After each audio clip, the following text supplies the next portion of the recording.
All right, let's talk about this new hidden gem feature, as Maziri, the head of Instagram, likes to call it, the sensitive content control feature, and what I personally think of it and why I think there might be a lot of issues attached to it. I don't know if you've noticed it, but now, per default, if you don't change any of the settings, Instagram actually decides for you what they think is safe content, and it will actually hide unsafe content per default. Great, huh? Thanks, Mom. So to turn it off, or actually turn it up even a notch, if you're one of those people who faint easily when seeing a wrongly colored butterfly or something like this, you're gonna go into your settings actually of your settings. Then you go to accounts, and there's the sensitive content control feature. And as you can see, per default, it's set to limit. They say you may see some photos and videos that could be upsetting or offensive. All right, offensive, obviously, well, still kind of hard to draw the line and actually say what's objectively offensive, but upsetting, come on. Who do you think you are, Instagram? You're trying to become helicopter parents, or, I really don't get it. And we actually also have no idea what exactly those levels or tiers actually mean. Don't, for the love of God, get exposed to something, no matter how tiny it actually is, that could potentially upset you. Because we just want the best for you. And what's the best thing, you ask? Well, let's not get too caught up in the details. We know what's best for you and for your safety. We're not gonna talk about this. You don't have to know. Trust us. It's way safer that way. Because we are the good ones and we know what's best. So you don't even have to think about things like that.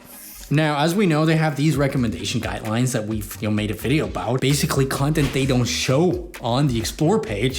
Check it out if you want to get deeper into this whole thing. But there's actually something very interesting that I've noticed. In his tweet announcing this whole feature, Maziri actually talked about these recommendation guidelines, and he talked about firearms, drugs, suggestive content, misinformation, misleading content not being able to get recommended. But if we take a look at these recommendation guidelines, we have misleading content, misinformation content, suggestive content. But if we take a look at firearms or guns, no. So apparently they're trying to play games with us, or I don't know, or they also are not sure about their rules, and the rules constantly change internally without them actually putting it in their guidelines or something like this.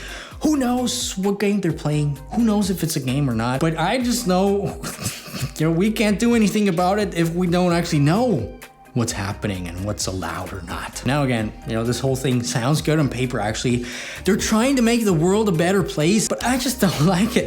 This is just my opinion here, but I just don't like the idea of anybody having the power to shut down a whole range of content just because they think it might be upsetting to some people, especially when they don't really tell us, let us know whether our content is considered to be as such. And in my opinion, it amplifies this already huge echo chamber there is out there on social media, and people don't even know about it. However, it's not all bad. Obviously, this is actually a good thing. They give you the option to actually allow all content. Apparently, there were some issues with people not having this allow all content feature. I don't know if it's been fixed yet or not. They said it was a bug and they're fixing it.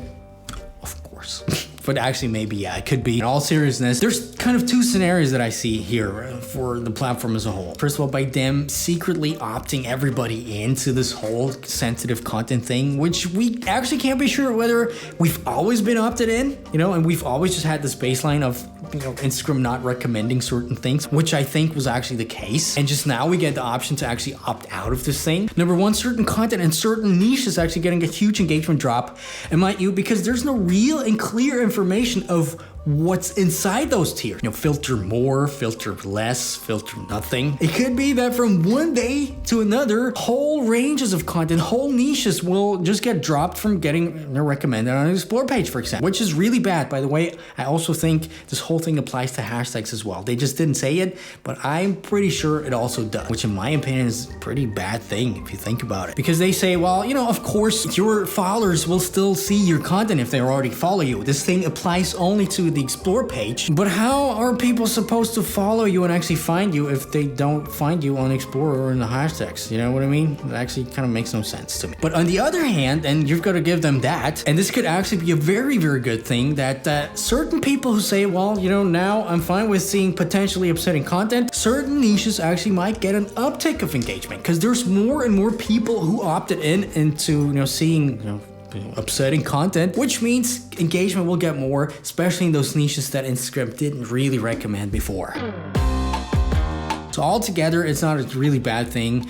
And I don't think they had bad intentions, obviously. But I opted out of this whole thing just because I like to make the decisions myself of whether something is offensive or upsetting for me. Actually, nothing is offensive for me. And if you do find something you don't like, you can just, tell them to not recommend you kinds of content like this, or restrict accounts, or actually block if you want to do that. But honestly, and this is just another one of my humble opinions, if seeing certain content for you is just for a split second, for example, gets you really, really upset, so you can't actually carry on with your day, because I believe this is what they're trying to go after, you probably shouldn't be on social media anyway, and you probably actually not even leave your house, because it's a very bad world out there.